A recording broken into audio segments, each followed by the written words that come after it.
ଆବଶ୍ୟକ। ତାପରେ କ'ଣ କରିବା ଦରକାର ନା ଏ ଘରେ ଯଦି ସୂର୍ଯ୍ୟଙ୍କର କିରଣ ଯଦି ମାନେ ଘର ଭିତରେ ପଶିଲା ବହୁ ବିଦ୍ୟା ଚର୍ଚ୍ଚା ହେବ, ବିଦ୍ୟା ପୁସ୍ତକ ଧର୍ମ ପୁସ୍ତକ ଆଦି ଘରେ ଥିବ ନିଶ୍ଚୟ। ପୂର୍ବମୁଖୀ ହେବାଟା ସବୁ ଆବଶ୍ୟକ।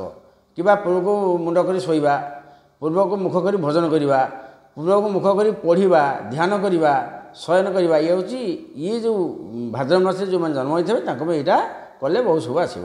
ସୂର୍ଯ୍ୟ ଏଇ ମାସରେ ସୂର୍ଯ୍ୟଙ୍କ ନାମ ବିବସ୍ୱାନ, ପ୍ରତିଦିନ ସ୍ନାନାନ୍ତେ ଏବଂ ବିବସ୍ୱାନାୟ କ୍ଷମାୟ ନମଃ କହିକିରି 5 ଜନ୍ମ ଜଳ ଦାନ କରିବେ।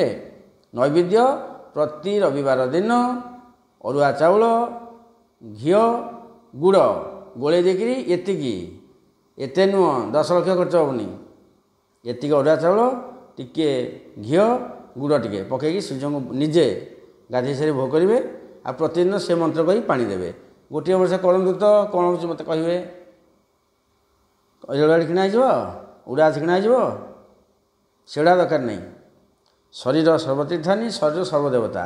ଯଦି ଆମର ଶରୀର ସୁସ୍ଥ ରହିଲା, ଚାରି ବାହା ସୁସ୍ଥ ରହିଲା, ତାହେଲେ ଆମର ଆଉ କିଛି ଆବଶ୍ୟକ ନାହିଁ। ଯେହେତୁ ସୂର୍ଯ୍ୟ ଶାମ୍ବର କୁଷ୍ଠରୋଗ ବିନାଶ କରିଥିଲେ, ସେ ସାଧନା କରିଥିଲେ, ତାହେଲେ ଆମର କାହିଁ ରୋଗ ନାଶ ନ ହେବ? ଆମେ ଖାଲି ମେଡ଼ିକାଲ ଦୌଡ଼ିବା, ଆଉ କ'ଣ ଯାହା ଟିକେ ହେବ ମେଡ଼ିକାଲ ଦୌଡ଼ିବା, ଏଇଟା କଥା। ଆଉ ଦେବତା ଭକ୍ତି ଏସବୁ ଫଳ କିଛି ଆବଶ୍ୟକ ନାହିଁ। ତା ନୁହଁ ଭାଇ, ସବୁ କରିବାକୁ ପଡ଼ିବ। ଜାଣିଲେ ଜିଣିବ, ଏରା ସବୁ ଜାଣିବା ଦରକାର। ତେଣୁ ବହୁ ପାଠ ରହିଛି, ମରିବା ପର୍ଯ୍ୟନ୍ତ ସରିବନି, ଜାଣିବାକୁ ପଡ଼ିବ। ଏଇଟା କଲେ ଟିକେ ସୁଫଳ ଆସିବ। ପରୀକ୍ଷା ପରବର୍ତ୍ତୀ